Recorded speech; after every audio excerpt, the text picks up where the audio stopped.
Welcome 10th class. बच्चों, आपको याद होगा कि हम लोग 5 चैप्टर एपी कंप्लीट कर चुके हैं। तो आज मैं आपको कराने वाला हूँ न्यू चैप्टर। तो जो ऐसे 1 का सिलेबस है, जो थोड़ा सा शिफ्टेड होगा मेरे ख्याल से, तो उसमें पिछली साल जो चैप्टर आए थे वो थे 1 to 7, चैप्टर नंबर 11 और 14 15 दोनों में से एक चैप्टर। तो 1 to 7 तो आप मान के चलिए आना ही आना है पेपर के अंदर। तो आज मैं स्टार्ट कर रहा हूँ 7th चैप्टर। ये चैप्टर थोड़ा सा ऐसा समझ लीजिए इम्पॉर्टेंट है। सर 6 क्यों नहीं करा रहे? क्योंकि 6 थोड़ा लंबा है, तो 7th के बाद आराम से 6 कराऊंगा। तो आइए आज हम बात करते हैं लेसन नंबर 7 की, जिसका नाम है कोऑर्डिनेट जियोमेट्री। ठीक है बच्चों, क्या नाम है चैप्टर का? लेसन नंबर 7 का कोऑर्डिनेट ज्योमेट्री, जिसे हिंदी में बोला जाता है निर्देशांक सूचकांक, या आप कह सकते हो निर्देशांक ज्यामिति। क्या कहा जाता है? निर्देशांक ज्यामिति कहा जाता है। ठीक है, तो लेसन नंबर 7 कोऑर्डिनेट ज्योमेट्री, जिसका नाम है निर्देशांक ज्यामिति। सर सबसे मोस्ट इम्पॉर्टेंट पॉइंट, ये कोऑर्डिनेट ज्योमेट्री में हमें क्या क्या पढ़ना है ये सब मैं आपको बताऊंगा। बट सबसे पहले what is the meaning of coordinate, तो मैं आपको बताना चाहूँगा। याद करो क्लास, हम बचपन से पढ़ते हुए आ रहे हैं कि जो लाइन हॉरिजॉन्टल होती है, सॉरी वर्टिकल होती है, वो हमारा वाई एक्सिस होता है ना, ये वाई एक्सिस है। और जो लाइन हमारी हॉरिजॉन्टल होती है वो हमारे लिए क्या होती है? एक्स एक्सिस होती है। तो ये एक्स एक्सिस हो गई और ये पॉजिटिव एक्स होता है, ये नेगेटिव एक्स होता है, ये नेगेटिव वाई होता है, and this is the centre point, origin 0 0। ठीक है, इस पूरे हिस्से को हम क्या बोलते थे 9th में? Cartesian plane. क्या कहते हैं इसे? Cartesian plane. अगर मान लो मैंने यहाँ पर लिख दिया 1, मैंने लिख दिया 2, मैंने लिख दिया 3, 1 2।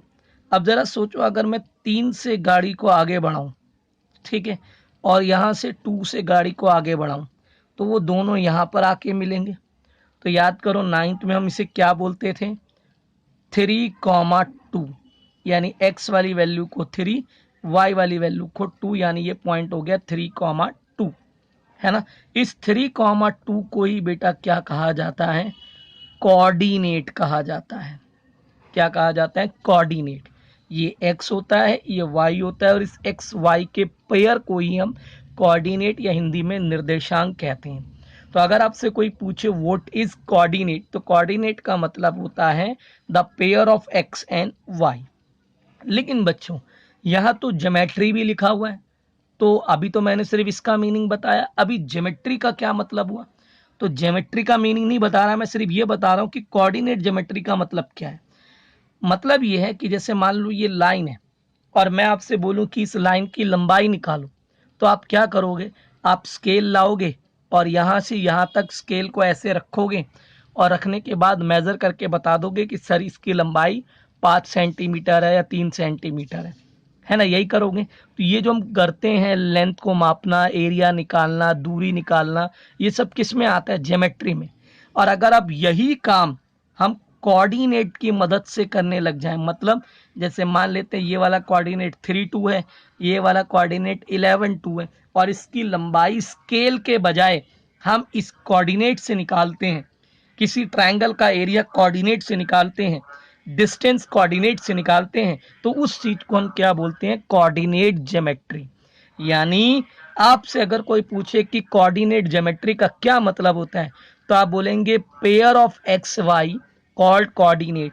एक्स वाई के पेयर को कोऑर्डिनेट कहा जाता है।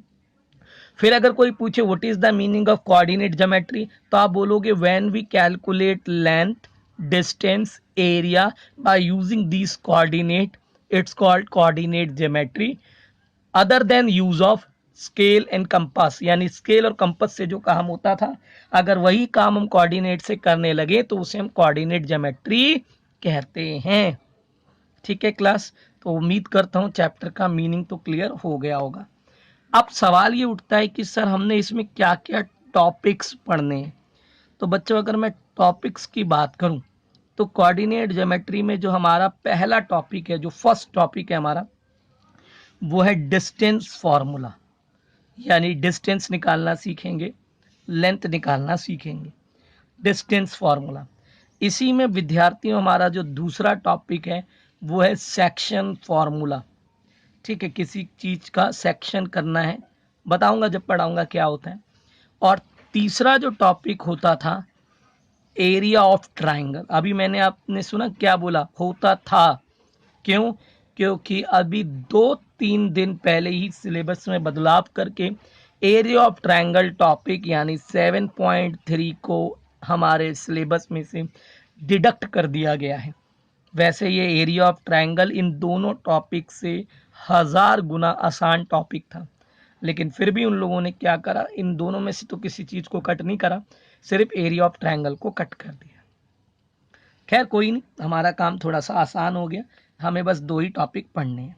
तो आइए आज स्टार्ट करते हैं हम लोग सबसे पहले डिस्टेंस फॉर्मूला।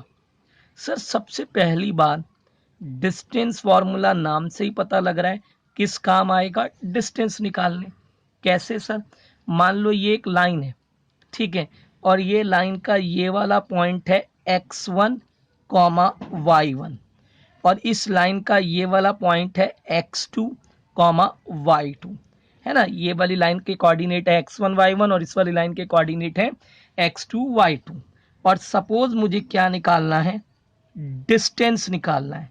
तो डिस्टेंस का फॉर्मूला होता है under root x2 minus x1 का होल स्क्वायर, यानी x2 में से x1 को माइनस कर देते हैं, प्लस y2 माइनस y1 का होल स्क्वायर। ठीक है, तो फॉर्मूला है डिस्टेंस का x2 माइनस x1 का whole square plus y2 minus y1 का whole square. This is the formula of calculating the distance formula between the 2 points. ठीक है क्लास, तो ये जो डिस्टेंस होता है ना, इस डिस्टेंस को हम इसकी लंबाई भी बोल सकते हैं, तो ज़रूरी नहीं कि आप डिस्टेंस बोलें, आप इसे लेंथ भी बोल सकते हैं। ठीक है क्लास, तो x2 माइनस x1 का whole square, y2 minus y1 का होल स्क्वायर। तो आइए अब सरल से कठिन की ओर सिद्धांत लगाते हुए कुछ क्वेश्चन ट्राई करें, अलग अलग टाइप के। ये नहीं कि ये सीख लिया तो हो गया, अभी इसमें बहुत चीज़ें हैं। मान लो सवाल आ गया, find the distance between 32 and 11 मुझे इन दोनों के बीच की दूरी निकालनी है। तो देखो ये वाला बिंदु हो गया x1, ये वाला बिंदु हो गया y1, ये हो गया x2, ये हो गया y2।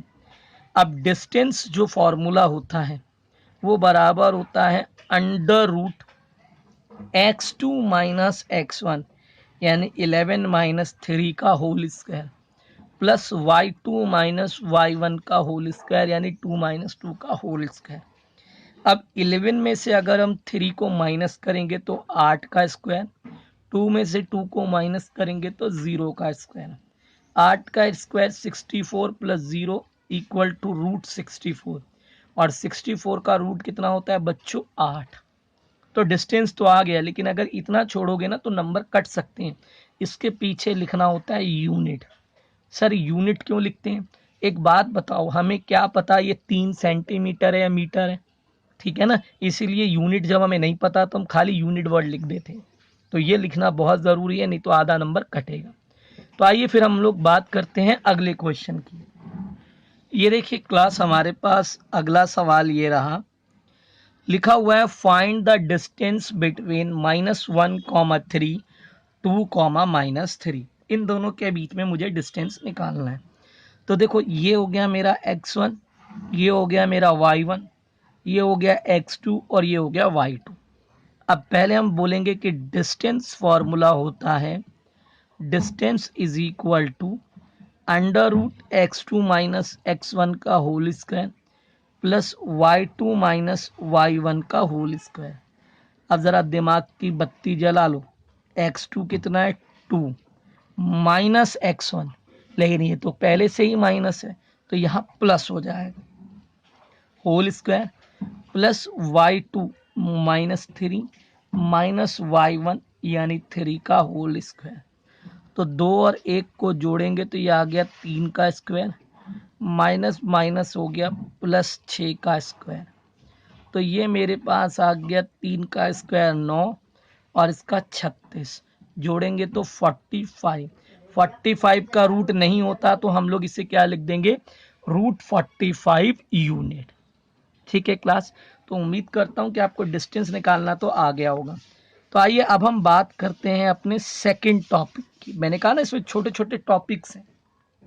मुझे एक बात बताओ, अगर 3 पॉइंट हैं ए बी और सी और तीनों पॉइंट एक ही लाइन के ऊपर आ रहे हैं, ठीक है ध्यान से सुनना, मैंने कहा 3 पॉइंट हैं ए बी सी और तीनों पॉइंट एक ही लाइन पे आ रहे हैं, तो इन पॉइंटों को हम क्या बोलते हैं, बिल्कुल ठीक, इन पॉइंटों को हम बोलते हैं कोलिनियर पॉइंट। ठीक है क्लास, इन्हें क्या बोलते हैं, कोलिनियर पॉइंट्स, यानी ऐसे point which lie on a line, जो एक ही लाइन के ऊपर लाई करते हैं वो कोलिनियर पॉइंट होते हैं। अच्छा आपको पता है, अगर वो आपको 3 बिंदु दे दे और बोले चेक करो कि ये कोलिनियर है या नहीं, तो सोचो कैसे चेक करेंगे। तो सर सीधी सी बात है, अगर ये कोलिनियर होंगे तो ए बी और बी सी को टोटल करने से मुझे ए सी मिलेगा, यानी A B plus B C बराबर A C, A B plus B C बराबर ए सी। तो यहाँ पर आपको अगर कभी भी कोलिनियर पॉइंट चेक करना हो तो कोलिनियर पॉइंट चेक करने के लिए आप पहले ए बी का डिस्टेंस निकालना, जैसे अभी सिखाया, फिर आप बी सी का डिस्टेंस निकालना, और अगर वो जोड़कर ए सी के बराबर आ जाए तो समझ जाना कि वो पॉइंट कोलिनियर है, और अगर बराबर नहीं आता तो वो पॉइंट कोलिनियर नहीं है। ठीक है बच्चों, तो आइए एक सवाल के थ्रू मैं आपको समझाऊं। मान लो सवाल आ गया, चेक फॉलोइंग पॉइंट्स और पॉइंट्स मुझे दे दिए A 1,2 B 3,2 and C 8,2 are collinear और नॉट, कोलिनियर और नॉट। तो बच्चों उसने मुझे बोला चेक करो A12 B32 C82 कोलिनियर है या नहीं है। तो सबसे पहले हमें ए और बी के बीच की दूरी निकालनी होगी। तो कोई भी दूरी निकालने से पहले आपको डिस्टेंस फार्मूला लिखना चाहिए, इससे आपकी याद हो जाएगा और आदत पड़ जाएगी डिस्टेंस फार्मूला लिखने की। तो डिस्टेंस फार्मूला होता है x2 माइनस x1 का whole square plus y2 minus y1 का whole square under root. Sir x2 कितना है, तो पहले तो आप ये डिसाइड करो निकाल किसके बीच में रहे हो, ए और बी के बीच में। तो ए बी है ना, तो ये x2 हो गया 3 माइनस x1 यानी 1 होल स्क्वायर प्लस y2 यानी 2 माइनस 2 का होल स्क्वायर। तो सॉल्व करेंगे तो 3 में से 1 गया, 2 का स्क्वायर 0 का स्क्वायर, तो ए बी इक्वल टू 2 का स्क्वायर 4 प्लस 0 यानी रूट 4, और 4 का रूट कितना आता है भाई 2 यूनिट। तो ए बी आ गया ना। अब हम निकालेंगे बी सी, तो अंडर रूट बी सी, तो x2 8 x1 3, तो 8 माइनस 3 का होल स्क्वायर प्लस y2 2 और y1 2, 2 माइनस 2 का होल स्क्वायर। तो ये बच गया 5 का स्क्वायर प्लस 0 का स्क्वायर, सॉल्व करेंगे तो ये आ गया 5 यूनिट। ठीक है क्लास, अब हम निकालेंगे ए और सी के बीच की दूरी। तो ए देख लो, ये रहा, ये ए है, ये सी है, तो x2 यानी 8 और x1 यानी 1, तो 8 माइनस 1 का होल स्क्वायर, y2 2 y1 2, तो 2 माइनस 2 का होल स्क्वायर। तो 8 में से 1 गया तो 7 का स्क्वायर प्लस 0 का स्क्वायर, तो 7 का स्क्वायर कितना हो गया 49 प्लस 0, और 49 का रूट कितना आता है 7 यूनिट। अब जोड़ के देखो क्या A B plus B C A C के बराबर आ रहा है? तो ए बी कितना निकला सर 2 यूनिट, बी सी कितना निकला 5 यूनिट और ये है 7। यस सर 7 तो 7 के बराबर आ रहा है, तो हम यहाँ लिख देंगे yes these point are collinear, point are collinear. Yes ये पॉइंट क्या है? कोलिनियर है। और अगर बच्चों ये बराबर नहीं आता तो हम लिख देंगे no these point are not collinear. ठीक है क्लास, तो उम्मीद करता हूँ ये सेकंड पॉइंट भी आपको क्लियर हो गया होगा। आइए अब हम चलते हैं थर्ड पॉइंट। तो अब हम बात करेंगे 10th क्लास थर्ड रूल की। ध्यान से समझना, ये बहुत इंपॉर्टेंट है। वो आपको 3 पॉइंट दे देगा, ठीक है, और आपको पता है 3 पॉइंट अगर अलग अलग दिशाओं में हो तो उससे क्या बनता है सर? 3 पॉइंट अगर अलग अलग दिशाओं में हो तो उससे ट्राइंगल बनता है। ठीक है, तो मान लो उसने एक पॉइंट ए दे दिया, एक पॉइंट बी दे दिया, एक पॉइंट सी दे दिया और बोला चेक करो कि ये कौन सा ट्राइंगल है। तो ध्यान से सुनना क्या बोल रहा हूँ। सबसे पहले ए बी निकालना, यानी पहले आप फाइंड करना ए बी, ए और बी के बीच की दूरी। फिर आप बी सी फाइंड करना, यानी बी और सी के बीच की दूरी। फिर आप ए सी फाइंड करना, यानी पहले ए बी फिर बी सी फिर ए सी। तो ये तीनों डिस्टेंस आप निकाल लेना। निकालने के बाद चेकिंग कैसे करेंगे? भाई कॉमन सेंस है, अगर वो इक्विलेटरल ट्रायंगल होगा तो ऑल साइड इक्वल आएंगी, यानी अगर ए बी बी सी ए सी तीनों इक्वल आ जाए तो समझ जाना ये कौन सा ट्रायंगल हो गया? Equilateral triangle, all side are equal. ठीक है, और अगर कोई दो साइड इक्वल आए तो उसे हम क्या बोलेंगे? Isosceles triangle. तो अगर कोई दो साइड इक्वल आ जाए, any two side equal, any two sides are equal, अगर कोई दो साइड इक्वल हो तो समझ जाना कि वो आइसोसेलिस ट्रायंगल है।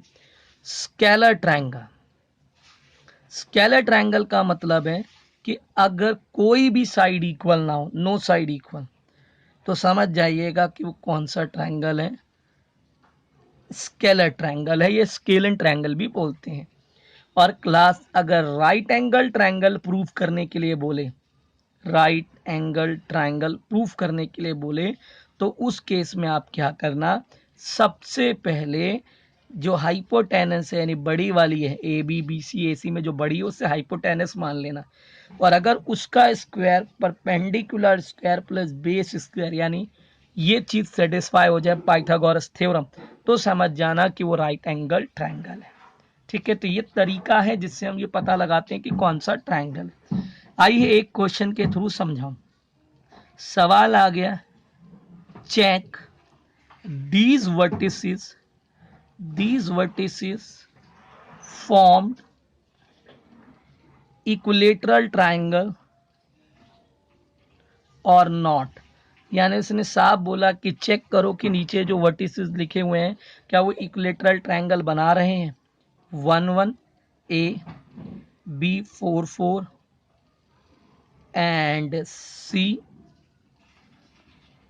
सी आ गया मेरे पास, लेट अस एज्यूम 7 7। ठीक है, मुझे चेक करना है ये इक्विलेटरल ट्रायंगल बना रहे हैं या नहीं बना रहे। तो आपको बता चुका हूं कि जब भी इक्विलेटरल ट्रायंगल के लिए बोले तो 3 चीजें निकालो, ए बी बी सी और ए सी, फिर पता चलेगा कि वो क्या है। तो मैंने सबसे पहले यहाँ लिखा डिस्टेंस फार्मूला। सर क्या है डिस्टेंस फार्मूला? डिस्टेंस फार्मूला होता है मेरे पास under root x2 minus x1 का whole square plus y2 minus y1 का होल स्क्वायर। तो पहले मैं ए बी निकाल रहा हूँ, तो देखिए क्या आएगा, x2 4 x1 1, 4 माइनस 1 का होल स्क्वायर प्लस 4 माइनस 1 का whole square y2 minus y1। तो ये आ गया बच्चों 3 का स्क्वायर 9, 3 का स्क्वायर 9, यानी रूट 18। ठीक है, ऐसे ही पढ़ा रहने दीजिए, रूट मत निकालिए। अब हम निकालेंगे बी सी। तो बी सी जो है मेरे पास हो गया 7 माइनस 4, 7 माइनस 4 का स्क्वायर एंड 7 माइनस 4 का होल स्क्वायर। सर कितना बच गया ये?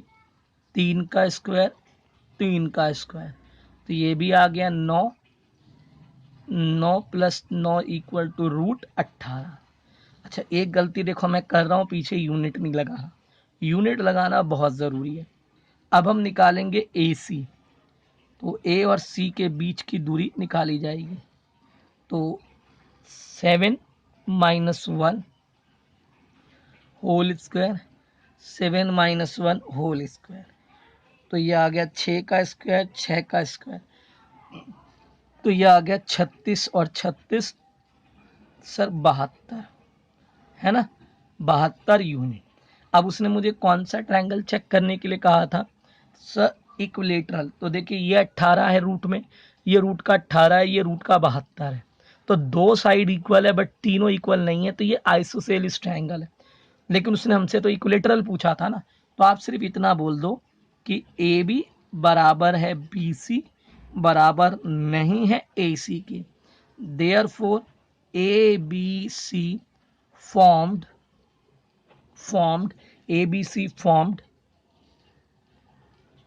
ABC not formed equilateral triangle, इसलिए ABC इक्विलेटरल ट्रायंगल नहीं बना रहे।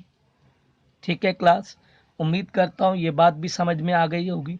आइए अब हम अपने चौथे पॉइंट पर चलें। आइए क्लास, अब हम बात करते हैं अपने चौथे रूल की। मान लीजिए अब हम सपोज आपको वो 4 पॉइंट दे देगा, 1 2 3 4, और इन 4 पॉइंटों की मदद से वो आपसे बोलेगा कि भाई चेक करो, 4 पॉइंट देने के बाद ये कौन सा क्वाड्रिलेटरल है, कौन सा क्वाड्रिलेटरल है। तो ध्यान से सुनना, नहीं गड़बड़ करोगे, अच्छे अच्छे बच्चे इसमें गड़बड़ करते हैं 4 पॉइंटों वाले सवाल में। ये काफ़ी इंपॉर्टेंट भी है, काफ़ी बार आया हुआ एग्जाम में। जब भी 4 पॉइंट दे और क्वाड्रिलेटरल के बारे में पूछे, तो पहले तुम ए बी निकालना, फिर तुम बी सी निकालना, फिर तुम सी डी निकालना, फिर तुम ए डी निकालना। 4 साइड निकल गई, लेकिन 4 साइड से पता लगने वाला नहीं है भाई, तुम्हें फिर डायगोनल भी निकालने पड़ेंगे। डायगोनल ए सी की दूरी निकालना और डायगोनल बी डी की दूरी निकालना, यानी कुल मिलाकर तुम्हें डिस्टेंस फार्मूला कितनी बार लगाना पड़ेगा, 6 बार। जब ये 6 चीज़ें निकल जाएंगी, तब हम ये जज कर पाएंगे कि वो क्या है। लाइक सर, अगर वो स्क्वायर होगा तो स्क्वायर की प्रॉपर्टी क्या होती है, ऑल साइड इक्वल, तो इसमें सारी साइड इक्वल आएंगी, ऊपर वाली चारों, और ये जो नीचे के 2 डायगोनल निकले हैं ये भी इक्वल होंगे, डायगोनल इक्वल। अगर ये चीज फॉलो हो गई तो समझ जाना कि वो कौन सा ट्रायंगल है, सॉरी क्या है, वो स्क्वायर है। लेकिन क्लास रोम्बस, अगर मान लो चारों साइड इक्वल तो आ जाती हैं, A B B C C D A D चारों बराबर आ जाती हैं, बट ये ए सी और बी डी डायगोनल आपस में बराबर नहीं होते, तो वो रोम्बस होता है। यानी रोम्बस क्या है, जिसमें ऑल साइड इक्वल हो, सारी साइड इक्वल हो, बट डायगोनल नॉट इक्वल हो, डायगोनल नॉट इक्वल हो, तो वो रोम्बस होता है क्लास। इसके बाद बच्चों हमारे पास है रेक्टेंगल, आयत। रेक्टेंगल में क्या होता है कि जो चारों साइड आपने निकाली ना, इसमें आमने सामने वाली साइड बराबर होगी और ये डायगोनल आपस में बराबर होंगे, यानी opposite side equal, opposite side equal और diagonal equal. Second point, diagonal equal. तो अगर ये प्रॉपर्टी लग जाती है तो वो रेक्टेंगल होगा, ठीक है। और अगर by chance opposite side equal आ रही है बट डायगोनल इक्वल नहीं आ रहा है, तो वो क्या होता है क्लास, पैरेललोग्राम। क्या होता है भाई, पैरेललोग्राम, यानी जिसमें अपोजिट साइड इक्वल हो जाए, अपोजिट साइड इक्वल और डायगोनल क्या हो आपस में, डायगोनल नॉट इक्वल हो, तो समझ जाना कि वो क्या है हमारे लिए, पैरेललोग्राम है। ठीक है बच्चों, तो 4 स्क्वायर है, चारों का बता दिया, बट बाय चांस कई बार ऐसा भी हो सकता है कि A B B C C D A D A C B D में कुछ भी इक्वल ना है, ना साइड इक्वल हो ना डायगोनल इक्वल हो। तो अगर कभी ऐसी नौबत आ जाए तो आप बोल दोगे it not formed quadrilateral, it not formed quadrilateral, क्योंकि ना तो साइड इक्वल है ना डायगोनल इक्वल है, तो इसका मतलब इससे क्वाड्रिलेटरल नहीं बनने वाला। तो मेरे ख्याल से क्लास, उम्मीद है मुझे कि आपकी सारी बात क्लियर हो गई होगी। इसके ऊपर मैं नहीं चाहता कि आपको सवाल करके दिखाऊं, क्योंकि देखो डिस्टेंस फार्मूला आपको कितनी बार मैंने लगा के दिखा दिया। अब इसमें करना ही क्या है, ए बी का डिस्टेंस निकालना है, बी सी का निकालना है, ए सी का निकालना है, ए डी का निकालना है। तो डिस्टेंस ही निकालना है, रूल लिख दिए। तो आप इसे खुद ही ट्राई करेंगे, मैं इसे अभी करके नहीं दिखा रहा हूँ, क्योंकि उम्मीद है आप कर सकते हैं, क्योंकि अगर कराऊंगा तो फिर आपकी प्रैक्टिस कम हो जाएगी। तो आज आपका होमवर्क क्या है क्लास, आज आपका होमवर्क है 7.2 में 1 से लेकर 6 क्वेश्चन। इसमें टोटल 10 क्वेश्चन है, 6 के अंदर 3 या 4 पार्ट है, और 7, 8, 9, 10 ये अभी नहीं दे रहा हूँ, ये इंपॉर्टेंट क्वेश्चन है, इसको अलग से डिटेल में पढ़ाया जाएगा। ठीक है, तो आपका होमवर्क केवल कितना है, 7.1 में क्वेश्चन नंबर 1 to 6। जो भी डाउट हो मुझे टाइमली बता दीजिएगा, मैं आपको करवा दूंगा। ठीक है बच्चों, तो आज के लिए इतना ही, तब तक के लिए धन्यवाद, गुड बाय।